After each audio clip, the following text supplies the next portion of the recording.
नारायणं नमस्कृत्यं नरं चैव नरोत्तमं देवीं सरस्वतीं व्यासं ततो जयमुदीरयेत्। सविद्वार को छोड़ कर आयो तेरे द्वार, श्री वृषभान की लाडली जरा मेरी ओर निहार। बुलेन्द्रावन बिहारी लाल की जय, हरिवंश महापुराण की जय। श्री सूजी महाराज कहते हैं कि ऋषिवरों, वैशंपायन ऋषि कहने लगे कि हे राजन, भगवान श्री कृष्ण का रुक्मिणी का विवाह हो गया। रुक्मिणी के द्वारा भगवान के अंश से स्वयं कामदेव ने जन्म लिया। कामस्तु वासुदेवांशो दग्न प्राग रुद्रमन्युना, देहोपते भूयस मेवा प्रतिपद्यता। कामदेव भगवान वासुदेव का अंश कहा जाता है। ये चित्त में उत्पन्न होता है और चित्त के स्वामी वासुदेव हैं। सृष्टि का हेतु भी कहा जाता है। कामदेव पहले भगवान शिव जी के क्रोध से जलकर के भस्म हो गया था। देव प्राप्ति के लिए रुक्मिणी के गर्भ से उत्पन्न हुआ, उसका नाम प्रद्युम्न रखा गया। सम्रासुर ने उसे अपना शत्रु समझा और जब छठी मनाई जा रही थी, उसी दिन सूतका ग्रह से सम्रासुर ने उसे उठा करके समुद्र में फेंक दिया। विष्णु पुराण में कहा जाता है, सृष्टे ही जातु मात्रम तु प्रवद्युम्नं सूतकाग्रात्, ममेशा हन्तेति मुनिरे हतवान काल संबरः। वहां समुद्र में भगवान विष्णु की इच्छा से प्रद्युम्न को एक मत्स्य ने निगल लिया। मल्लाओं ने जाल डाल करके जब मत्स्यों के साथ उस विशाल मत्स्य को पकड़ा तो उसके पेट से छोटा सा बालक निकला, जिसे सम्रासुर को दिया।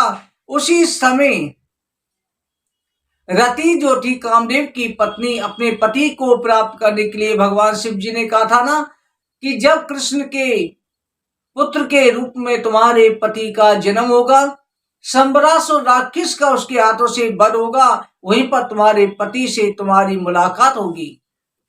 तो रति मायावती बनकर के माया की रसोई के रूप बनाकर के सम्रासुर की रसोई में रहती थी। उसने उस बच्चे को सम्रासुर से मांग लिया, क्योंकि उसे पता था कि ये मेरे पतिदेव कामदेव हैं। और उसे मायावती ने नारद जी के द्वारा पता चल गया था, उसका पालन पोषण करने लगी। उसे पति की भाव से रखती। मायावती कामदेव की पत्नी थी, इसलिए अपनी विद्या के प्रभाव से अनेक तरह की उसकी विद्या सिखाई। उसी विद्या से सम्रासुर ने मायावती को पाक की रसोई शाला की जो है अध्यक्ष बना रखा था। उस विद्याओं को उनने प्रद्युम्न को सिखाया। इधर भगवान श्री कृष्ण सब कुछ जानते थे। मायावती ने दिव्य रसायन का सेवन करा करके प्रद्युम्न को बड़ा कर दिया। उसमें यौवन झलकाया। प्रद्युम्न को देख करके स्त्रियां मोहित हो जाती थी। हाँ भाव कटाक्ष से रति उनकी सेवा करने लगी। एक दिन प्रद्युम्न ने रति से कहा कि हे माता, तुम सूरत संबंधी भावों से पत्नी की तरह मुझसे विवाद क्यों करती हो? रति ने कहा, हे नाथ क्षमा करें, आप श्री कृष्ण के पुत्र हैं। सम्रासुर ने पूर्व जन्म के वैरवश आपको शत्रु समझकर समुद्र में फेंक दिया था। मत्स्य निकल गया था, वहीं से आप मुझे प्राप्त हुए हैं। मैं आपकी पति रत्नी हूं, मैं आपकी पत्नी रति हूं। आप साक्षात कामदेव हैं। आप इस प्रबल शत्रु सम्रासुर का संहार करें। उसी समय रति ने प्रद्युम्न को मोहिनी नामक महाविद्या को उपदेश दिया। उसी विद्या से प्रद्युम्न ने सम्रासुर को ललकारा। दोनों का परस्पर युद्ध हुआ। सम्रासुर ने नाना प्रकार की असुरी माया का प्रयोग किया। प्रद्युम्न ने मां माया विद्या के प्रभाव से सारी माया काट डाली और अपनी तीक्ष्ण तलवार से मुकुट कुंडल सहित प्रद्युम्न ने सम्रासुर का सिर काट डाला। इस प्रकार से इधर प्रद्युम्न अपनी पत्नी रति के साथ में द्वारकापुरी में आ पहुंचा। प्रद्युम्न का स्वरूप श्री कृष्ण के समान था। श्री कृष्ण समझकर के सभी स्त्रियां इधर होने लगी। रुक्मणी के स्तनों से दूध की धारा बहने लगी, क्योंकि कई वर्ष हो चुके थे, पुत्र खो चुका था। उसी समय श्री कृष्ण भी आ पहुंचे और नारद जी ने आकर के सारी कथाएं सभी रनिवास को कह सुनाई, सभी रानियों को सुनाई। रुक्मणी अपनी पुत्र वधु का आलिंगन करके आनंद मग्न हो गई। सारा परिवार प्रद्युम्न और प्रद्युम्न की पत्नी रति से मिलकर के बहुत प्रसन्न हुआ। इस तरह से भगवान के प्रथम संतान प्रद्युम्न के जन्म की और विवाह की कथा कह सुनाई।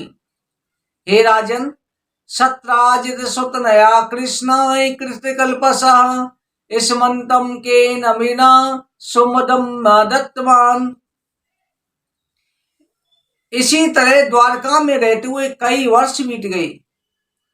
एक दिन जो है सत्राजित, जो सूर्य भगवान की बहुत आराधना करता था, सत्राजित की भक्ति से प्रसन्न होकर के भगवान सूर्य देव ने इस मंतक नामक मणि सत्राजित को प्रदान करी।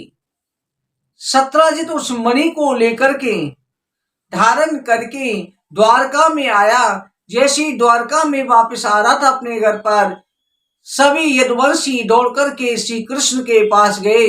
जाकर के कहा कि भगवान, आपका दर्शन करने के लिए स्वयं सूर्य देव आ रहे हैं। भगवान श्री कृष्ण ने कहा कि आप चिंता ना करें, वो सूर्य देव नहीं है। उसी समय सत्राजित आ गई। भगवान श्री कृष्ण बलराम को, कृष्ण को प्रणाम किया। सभी यदुवंशियों ने देखा ये सत्राजित है। भगवान श्री कृष्ण ने कहा, हे सत्राजित, इस मणि को तुम्हें धारण करना ठीक नहीं है, क्योंकि तुम्हारे लिए ये खतरा हो सकता है, हानिकारक हो सकती है। इसे आप उग्रसेन को सौंप दें। परंतु सत्राजित माना नहीं।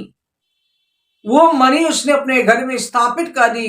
वो मणि नित्य प्रति 180 तोला सोना देती थी और जहां पर वो मणि रहती थी आदि व्याध सद व्याधा किसी प्रकार का अरिष्ट नहीं होता था। इधर सत्राजित ने सोने की मणि भगवान को ने दी। सत्राजित का छोटा भाई प्रसेन मणि को कंठ में धारण करके घोड़े पर सवार होकर के वन में शिकार खेलने को गया।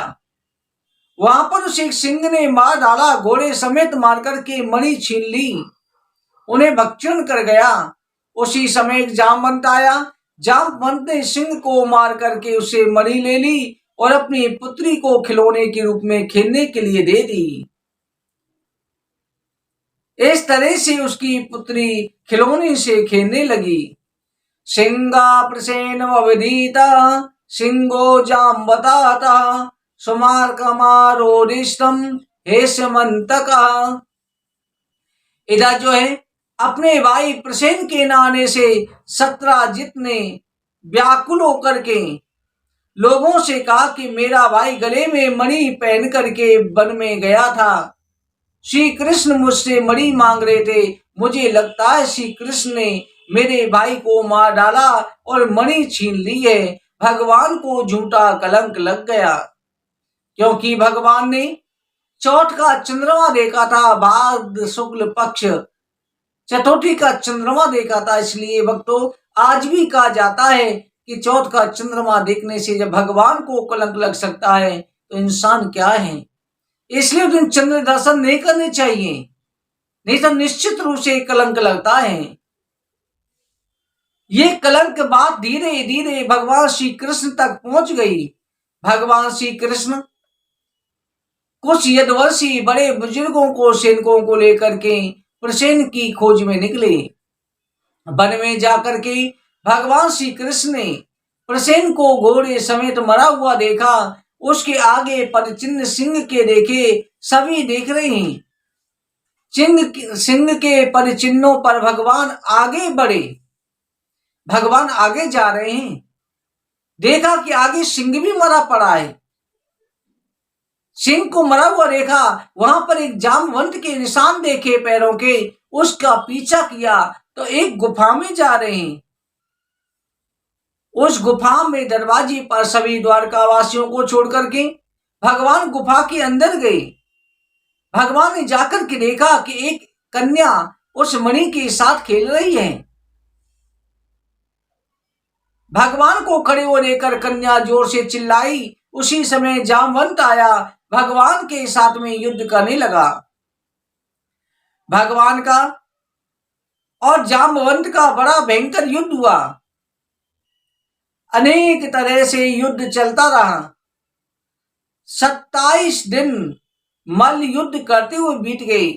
इधर द्वारकावासी माता सप्तचंडी का अनुष्ठान करने लगे, भगवान श्री कृष्ण के लिए प्रार्थना करने लगे।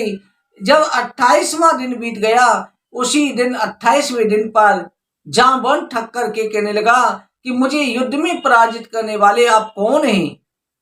क्योंकि मैं ब्रह्मा का अवतार हूं, मुझे युद्ध में कोई पराजित नहीं कर सकता।